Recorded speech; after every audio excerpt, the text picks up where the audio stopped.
Hoje, gente, vamos para mais uma atualização previdenciária, aula exclusiva do Atualiza Prev, agora de fevereiro de 2025, também tema de repercussão. Eu digo repercussão prática, tá? Para quem trabalha na área, porque a gente gravou já uma aula sobre menor, sobre guarda. Isso é muito impactante. E agora um tema também muito impactante, que é sobre o aviso prévio indenizado e tempo de contribuição. Por que, professor, que isso aqui é impactante? Porque a discussão é saber se todo aviso prévio indenizado computa como tempo de contribuição para fins de aposentadoria. E, evidentemente, que não são poucos os casos de aviso prévio indenizados que acontecem no país, e a jurisprudência inicialmente estava votando a favor. Descrição do tema: três RESPs foram ligadas, afetadas para esse tema, tá bom? Comungaram os três para analisar o caso e a questão submetida era decidir sobre a possibilidade do cômputo do aviso prévio indenizado como tempo de serviço para fins previdenciários. Vejam aqui que o tempo de serviço depois foi alterado pela Constituição, pela emenda 20, para tempo de contribuição, justamente para começar a combater os tempos fictícios.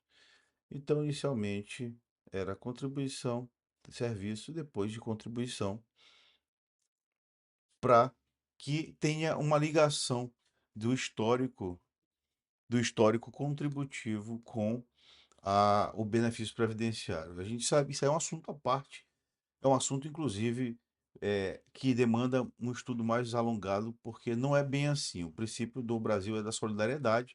Então, você pode ter pessoas que contribuíram a vida toda, inclusive depois que se aposentar, continuar contribuindo, e não ter, por exemplo, o direito ao auxílio-doença, porque já está aposentado. Já tem pessoas que nem contribuem, e aí contribuem um só mês, às vezes até por presunção, porque a empresa que tem que recolher vem a falecer e se paga o benefício para os dependentes. Então, a ligação direta entre o histórico contributivo e o benefício, ela tem ganhado novos ares. Não é tão rígido como a gente possa imaginar. Um exemplo é a reforma da Previdência, que as pessoas hoje contribuem com valor e o cálculo tem sido alterado aí. Uma pensão por morte, uma aposentadoria por invalidez, baixou aí drasticamente. A aposentadoria por invalidez era 100%, baixou para 60%. Na verdade, 60 mais 2%. Tempo de contribuição. Ou seja, o histórico de contribuição é uma outra regência. Por exemplo, antes da lei 9876 se contava de julho de 94. Ou melhor, contava tudo. Ou melhor, os últimos 36 meses. Depois dessa lei, que veio em atenção à emenda 98, passou-se a contar tudo de julho de 94 para frente. Deu até a discussão da revisão da vida toda e não deu certo. Vamos seguir aqui. Foi aprovada por maioria a questão com o seguinte tema repetitivo 1238 STJ. Não é possível o cômputo do tempo de aviso prévio indenizado, do período de aviso prévio indenizado, como tempo de serviço para fins de aposentadoria, mas você tem que entender o fundamento disso e nossa aula é para deixar você mais fundamentado e solidificar aí, deixar mais sólido na sua mente todos os fundamentos do comportamento previdenciário, para não esquecer mais, inclusive, esse caso específico, porque histórico é o seguinte: o julgamento teve início em 28 de agosto de 2024. O ministro Mauro Campbell votou a favor do reconhecimento como tempo de contribuição. Esse raciocínio, inclusive, já era adotado desde 2021, com o tema 250 da Turma Nacional de Uniformização. Eu já vi historicamente assim, a Turma Nacional de Uniformização é mais boazinha que o STJ, né? Por segurado.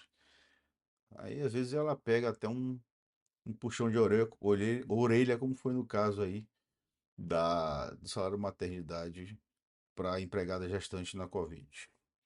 O período de aviso prévio indenizado é válido para todos os fins previdenciários, inclusive tempo de contribuição para aposentadoria. Essa era a verbete Ainda é, provavelmente vão revisar. No entanto, o ministro Gurgel de Faria apresentou voto divergente, defendendo essa impossibilidade.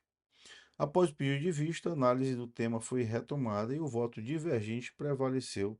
Com isso, o STJ estabelece, por isso que o voto foi por maioria, tá? Estabelece que o período de aviso prévio não pode ser utilizado para fins de aposentadoria ou outros benefícios previdenciários. Mas quais os argumentos? Tivemos argumentos, evidentemente, a favor e contra, e aqui eu vou levar o argumento contra utilizado pelo INSS para não se computar, e acredito que com razão, embora eu seja procurador, às vezes tecnicamente eu manifesto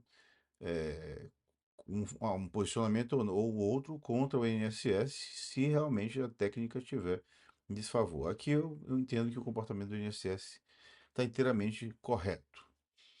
As teses levantadas contra a consideração são o não enquadramento do salário de contribuição no conceito legal, tanto do decreto, o RPS, que é Regulamento da Previdência, o decreto 3048,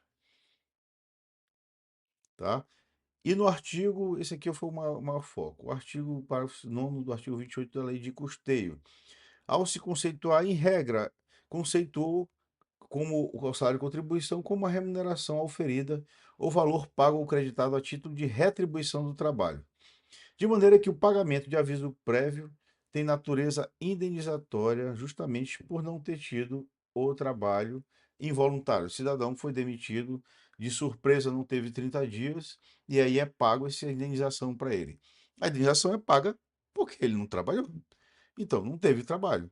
Com essa natureza indenizatória, não se enquadra no conceito de salário de contribuição. Veja, o viés argumentativo aqui é o tributário, tá?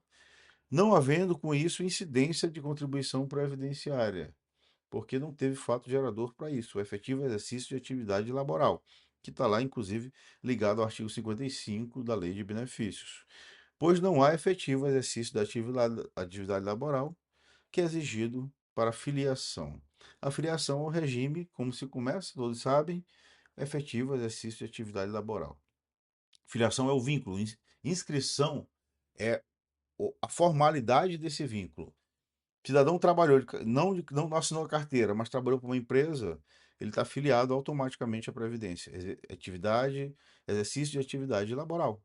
Tá? E nesse caso aí, tem direito à pensão? A família tem. A dificuldade é provar isso, que ele trabalhava sem carteira assinada. Mas se provar, quem contribui é a empresa, quem recolhe é a empresa, e ele não pode pagar o pato nem a família, porque a empresa, o terceiro, foi omisso da sua responsabilidade tributária. A vinculação previdenciária existiu e continuou.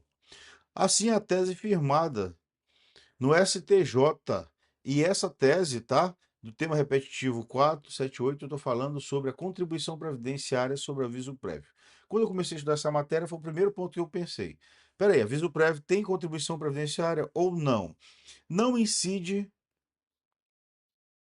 contribuição previdenciária sobre os valores pagos a título de aviso prévio indenizado, por se tratar, não se tratar de verba salarial. Bem, aqui já é um ponto, um argumento muito forte da autarquia, que não tem fato gerador de tributos e não teria também aqui a lógica de não estar conceituado como salário de contribuição, uns elementos para se formar um direito à aposentadoria e tempo de contribuição, embora tenham certa autonomia os estudos dele.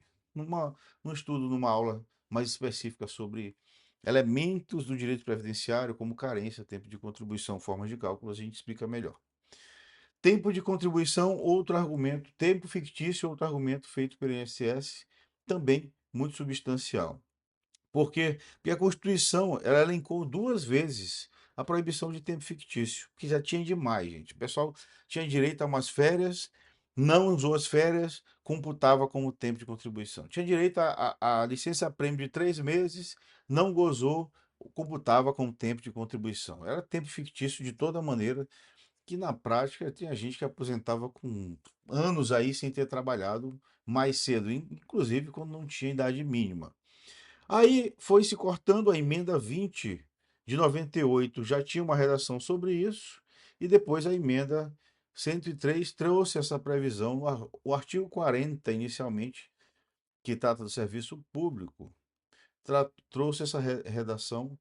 A lei não poderá estabelecer qualquer forma de contagem de tempo de contribuição fictício. Isso aqui já desde 98 tem essa previsão.